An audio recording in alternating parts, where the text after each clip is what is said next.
The following story has been brought to you by StoriesToInspire.org.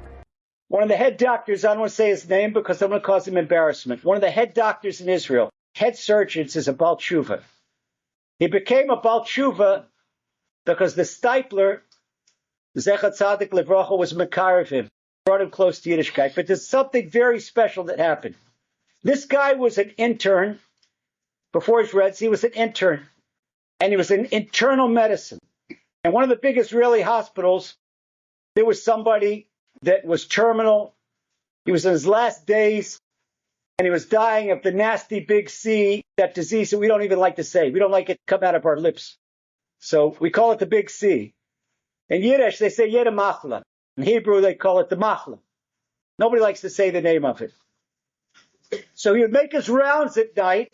An intern, they give the intern the graveyard shifts. The regular doctors, they do daytime shift, but the interns, they do the midnight to the 8 in the morning shift. And he had what they call the graveyard shift. He was making his rounds in the hospital. And there was this old man who had the machla. He had the disease. And he was groaning. And with every groan, it'd break your heart. And he was grasping for breath. And every time he grasped his breath, it'd break your heart. And this young doctor would see how he suffered. And he was in a semi-coma. And he was connected, his heart machine and lung machine, and had a whole thing. It looked like a jumbo jet. The controls that was on EKG and everything. So one day, the doctor comes in. It's about 12 o'clock at night, 12:30 at night. And he says, "Doctor, do you have rachmanis? Do you have pity?" He says, "I hope so. That's why I became a doctor. I'm not in it for the money. I want to cure people." He says, "Do you enjoy seeing people suffer?" He says, "No, of course not. Young intern. There's this old man. He's giving him the 3rd degree."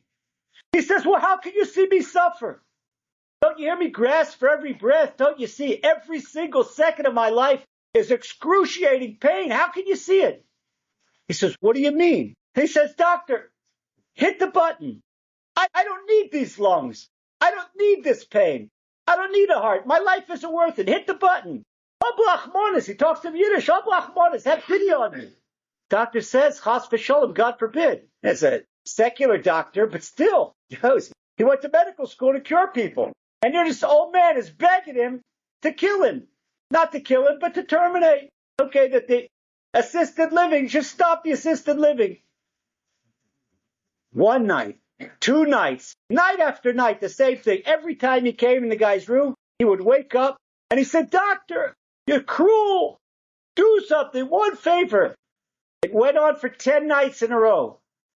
After 10 nights in a row, and like a drip of water, the story of Rabbi Akiva, a drip of water breaks a rock. It puts a hole in a rock.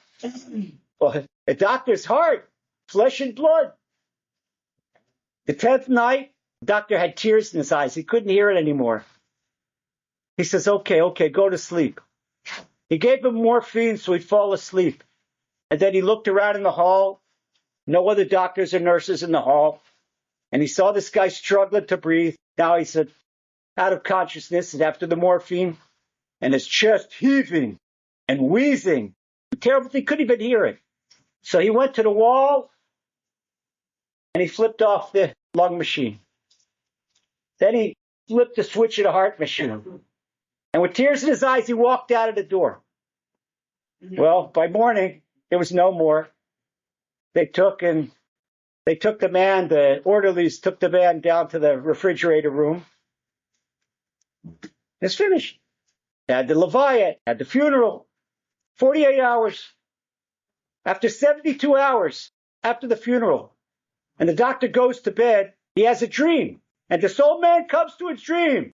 And he says, "Why did you turn off the buttons? What did you do to me?" It was a really scary dream.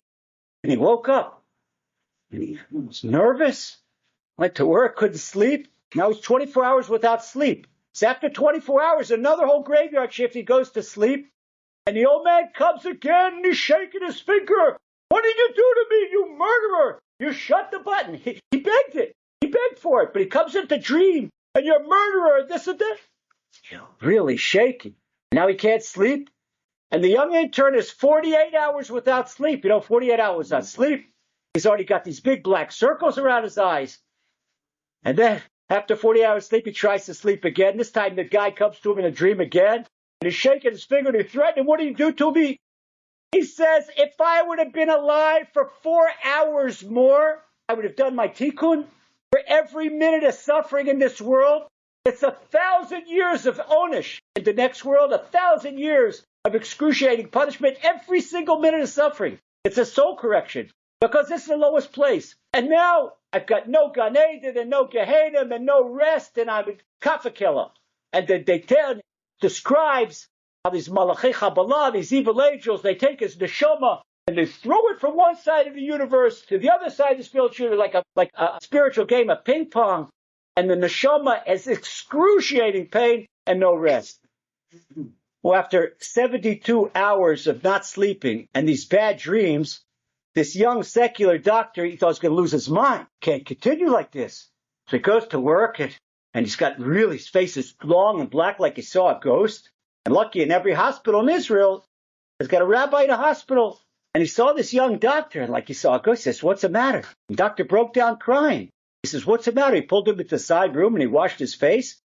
And the Rav of the hospital says, what's the matter? The doctor says, I've had this dream for 3 nights in a row. And got to confess. He confesses to the Rav. He tells him exactly what happened with the old man, this and that. And the Rav doesn't know. He says, come on, we're going in the car. So he takes him in the car and they drive to Bnei Brak. And they go see the Steipler. Go see the Steipler. Steipler, the great Steipler. He was a Rav that outlawed a Steipler 30 years ago. He wasn't a human being. He was like an angel. And he tells the whole story to the Steipler. And the Steipler says, there is a tikkun you can do to that neshama. But you got to make tshuva. You got to make tshuva. Tells him, first thing you do, you got to learn Amunah. You have to learn to Zerboin Shloilam. And then if you make tshuva, the neshama will become rewarded. Because of the neshama, you made tshuva. And now what you'll do to return the favor to the neshama, because what you think is bad is good. The bad dreams is really good. Because otherwise it would have taken a lot to wake you up. Such tells him the Steipler.